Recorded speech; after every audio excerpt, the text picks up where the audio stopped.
Hello, welcome back, and today we're going to be closing out our final week in the Lord of the Rings series. Today I'm going to be wrapping up by talking about the character Boromir. I'm going to be spending a lot more time in the lore today, and we're going to be talking about major plot spoilers for those who haven't seen the movies or read the book. I thought I would just throw that out there just in case. I'm also going to try to keep the lore stuff fairly simple so it's easier to follow along. In the Fellowship of the Ring, there were 9 members when they first set out. There were only 2 men, one being Aragorn and the other being Boromir.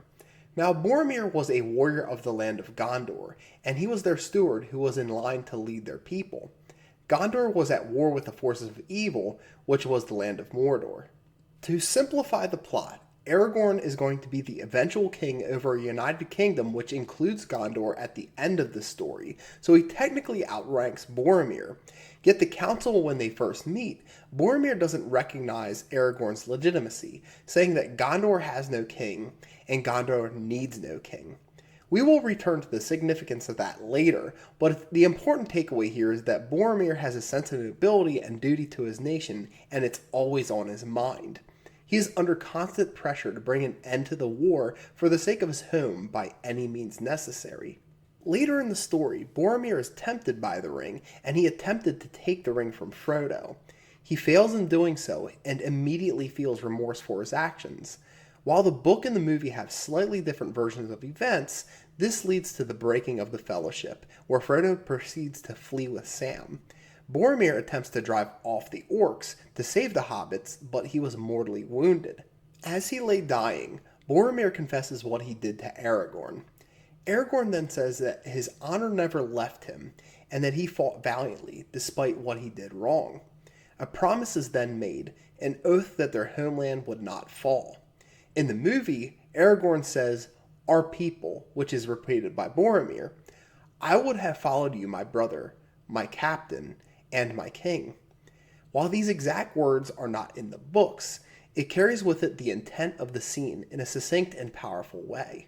A common opinion about Boromir is that he's bad or even evil, and I don't think that that is necessarily the case.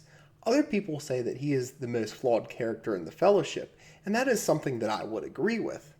But I think there is something more to it than that. I believe he is the most human, as well as the most grounded. A major theme in the series is fragility, and I have mentioned this other weeks. With Boromir, his fragility isn't that he is weak. In fact, that is far from the case. His fragility is the same that we all share as human beings, which is our sin nature. At the same time, Boromir had a noble goal that he wanted to serve, which was his home kingdom of Gondor. Over the last few weeks, we have covered similar themes and scenes, and it all comes together here. The ring represents many things, including evil, temptation, domination over others, and power wielded in a tyrannical way. For Boromir, his home is his motivating factor, and he's unable to find peace because of the duty and hopelessness of the situation. There is no true rest, only restlessness. At the same time, after his trial and before he died, there was a redemption for him, as he showed courage and conviction in his last moments. Let's explore some of these themes. First, Boromir's temptation of the ring isn't something that is totally out of the blue. It is foreshadowed several times throughout the book, and he made mention from the beginning that he wanted to use the ring's power to liberate his people. In other words, he wanted to use the forces of evil for good. We could use the idiom here, the ends justify the means. Not only is that not correct, though, it is the root cause of tyranny to begin with. Dominion begins with, "If only I were in control of everything, then I would solve all the problems in the world." It goes back to what we were saying about ancient Israel begging for a king. If you ask for that sort of power, you may end up getting it, but it will ensnare you for your idealism for a better future without any of it coming to fruition. This is what so many people grapple with, is that they want to make the world a better place, but only wish to control it in their own flawed image. For example, some fragments of the church want to adapt to the world for the sake of evangelism, but then they present a lukewarm gospel message. We want to save as many people and have the church grow. But our pursuit for good can't be by the means that God didn't intend. For Boromir, he believed for a time that the ring would not corrupt him, but upon realizing his actions, he realized the danger and the temptation were real. Even if his aim was noble, it was still a pursuit of wickedness. And if we're honest with ourselves, we all fall short and have given in to our own temptations from time to time. We can so easily justify our wrongdoing by saying that our goal and our aim was good, but it ends up being a justification for doing things our way. That's why I find Boromir so relatable, is that we have an idealized version of ourselves in our own minds, but the truth is we have a level of fragility that is so uniquely human. During our first week, I made mention that there is no one-to-one character comparisons to Christ, but there are specific character roles which relate to an aspect of Christ. For Aragorn, he is representative of the kingly role of Christ. I made mention of this because this is what completes the character arc of Boromir and what begins the ascension of Aragorn. To put that into context, when Boromir says Gondor has no king and Gondor needs no king, it's representative of the human tendency to arrogantly put what we find valuable and important in front of God. It's the arrogance that says, I can lead my own life justly and I can properly do what is right in my own eyes. But when he says, I would have followed you, my brother, my captain, and my king, I think there's a special significance there. Boromir recognizes Aragorn as his brother in arms, someone that fights alongside of him. As his captain, it was a respect of someone that outranks him and gives him direct commands. But most importantly, he was the first to recognize Aragorn as the rightful king. From an allegorical standpoint, this character arc is exactly how many of us were before becoming Christians. To quote Judges once more, people did what was right in their own eyes. But we surrender that when we recognize Jesus as King and confess our sins to Him. For the rest of our time today, this devotional will be more open-ended. Faith is required because we are anticipating that which is not yet seen. Boromir entrusts the future to Aragorn because he will be gone. But that has me thinking about our own temporary nature in this life. Today, we have a short Bible reading which talks about the return of Christ. Now concerning that day or hour no one knows, neither the angels in heaven nor the Son, but only the Father. Watch, be alert, for you don't know when the time is coming. It is like a man on a journey who left his house, gave authority to his servants, gave each one his work, and commanded the doorkeeper to be alert. Therefore, be alert, since you don't know when the master of the house is coming, whether in the evening, or at midnight, or at the crowing of the rooster, or early in the morning. Otherwise, when he comes suddenly, he might find you sleeping. And what I say to you, I say to everyone, be alert. When I reflect on these words and our character study of Boromir, he gained a faith in Aragorn. But what exactly was he putting his faith into?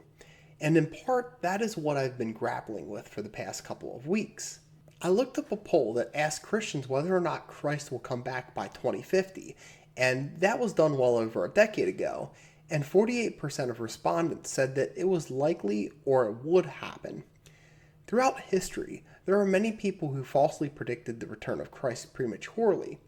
Others yet believe he will never come. There are a few people who believe that we are in the tribulation period right now.